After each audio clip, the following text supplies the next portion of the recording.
So this week, a good friend of mine over in South Africa, Dingo Dinkelman, put out a video along with Chandler from Chandlers Wildlife on free handling venomous snakes. Their opinions on it.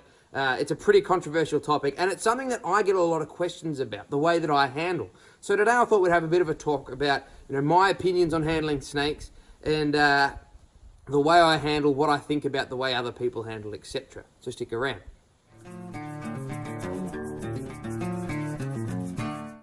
So, straight off the bat, I've got to have to put out a bit of a disclaimer. This video is not to teach anybody how to handle snakes. If you're wanting to learn how to handle snakes, videos are not the place. And as much as I hate saying it, it sounds so critical. If you're asking how to handle snakes, you're not ready to be handling venomous snakes. It's something you want to learn hands-on with an experienced person, and then as you're maturing and get more skills, you can make your own informed decisions how you're going to work with certain animals. For those of you who aren't involved with snakes, what we're talking about when we use the word free handling is we're talking about handling a venomous snake, or a hot as some people call them, without the use of a tool like a hook or a pinning stick or something like this. So this is what a lot of people call free handling. While you'll often see me take certain liberties handling some of our venomous snakes, like Jasmine, our Colette's black snake, in a lot of our videos, when I first started keeping venomous snakes, well over 10 years ago now, I was staunchly against free handling. I didn't see the point, and I was really against it. And this basically boiled down to, in hindsight, because my mentors, the people I was learning off at the time, were also really against free handling. So people's opinions and thoughts are often based around those of the people that they look up to at the time. But over time, I've come to change. Since then, over the last 10 years, I've worked with a lot more people who have all kinds of different ways of handling venomous snakes. Some of them are 100% hands-off. I know of facilities where, all the cages have hide boxes in them, or shift boxes, where a snake goes into it, the box can be closed from the outside, and then when it's locked in that box, the enclosure can be cleaned. So 100% hands-off. I know of other people who take such liberties as putting snakes around their neck or placing them in positions where they could not drop or put down a snake before anything happened. So there's a pretty wide variety of the ways that people handle snakes. First off, every species of snake is going to be slightly different to another. Not only in nature, but in toxicity. The risks are going to be different. So handling this guy here, a tiger snake, and getting a bite from him is going to be a lot riskier than, saying, getting bitten by a hognose snake if you're doing a video over in the States. We can't say that it's the same risk either way. So we might decide to make those decisions differently on how we handle that animal. Also, the individual animal. Some of my tiger snakes, you've seen me take fairly big liberties in the way that I handle. And it's not to say that the risk isn't there, but this guy here, I could not handle the same way that I handle Tig, the big fat tiger snake you saw in one of our videos the other week. He's just too nervous, he's not used to me, he's not used to the way that I handle, and the risk is just too great. So the individual's playing a big factor as well. But your environment, your personal circumstances play a massive issue too. Something that I'd like to point out is that in my videos, I'm handling snakes that are local to my country. And while I've never had a venomous bite, and I'd like to keep it that way, I'm fortunate that if something should happen, I have ready and free access to the antivenin that I need to save my life. Now, you wouldn't want to rely on this. While statistically the chances of dying from snakebite in Australia are pretty close to zero, there can be some pretty horrible side effects that might stick with you the rest of your life. But if the proverbial shit hits the fan, here in Australia, the risk of being bitten by this guy is far less than somebody like, say, Dingo, my mate over in South Africa. He's got inland taipans, and there is no taipan antivenin in all of Africa. So the risk is going to be different on the species, where you are, what you're handling. Now, these personal circumstances can change on a day-to-day basis.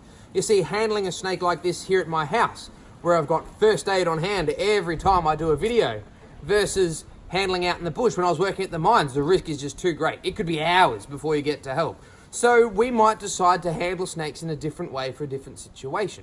One last reason that a lot of people are against the idea of free handling snakes, and that is that it sets a bad example for the public or for somebody getting into snakes. And I do understand this, but I really disagree with it. You see, if somebody's wanting to learn how to handle venomous snakes, watching a video on YouTube is not the way to do it. And a lot of people will say, well, the reality is somebody's going to see it. And I get that. It might be true. But by the same logic, should we put disclaimers out when we're watching motor racing, that speeding is bad? Just because they see their favourite kart racer on the TV driving at 180 kilometres an hour, does that make it okay to drag race down at the road? Or if you're interested in horse riding, you're watching the rodeos like I do, watching somebody get on a bull or a bucking horse without a helmet, does that set a bad example for a kid getting on their pony? I don't know. There becomes a certain point where we have to take responsibility for our own actions. And I think handling snakes is no different. I'd like to think if you're handling venomous snakes in the public eye, you should be presenting yourself in a professional enough manner that somebody should be able to look at that and say, you know what, he's him. I'm not the same. When we're handling snakes, I don't put a disclaimer out because I'd like to think people out there are smart enough to understand that I do this every day. I haven't picked this snake up. And if I found a wild Collette's black snake, I wouldn't be handling it the same way. I know this animal on an individual level. I work with her every single day and I still don't trust her. I just understand her. With all this being said, you could still ask, why would I free handle any of my snakes? And for me, trying to put out videos, it comes down to a couple of things. The first one is, some of my snakes simply don't sit on a hook very well. And if I need him to sit relatively relaxed while I try and get 10 minutes worth of information across, if it's easier to sit him on a rock or something like that and sit behind him, I'll certainly do it that way. Now, it's not about showing off or creating clickbait or anything like this. It's just about some of my snakes I feel are certainly easier to handle in some ways than others. And if taking all those other factors into account, I decide that risk is acceptable, then I'm going to take it.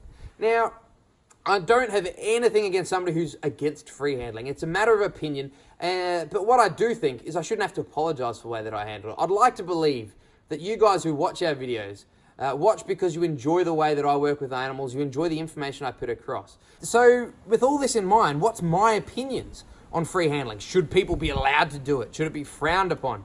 And at the end of the day, when I first started keeping reptiles, I was strongly against it. But today, after meeting a lot of different people who handle a lot of different ways, I've come to the point where I've thought, you know what, you do you. As long as you know the risks, and more than anything, as long as the animal is treated with respect and not in any danger of being hurt, I think it's a personal decision. Different people handle different ways, and as long as I understand the risks and can make informed decisions. So at the end of the day, it certainly is a pretty controversial topic, and certainly a subject that I didn't think I was going to put up.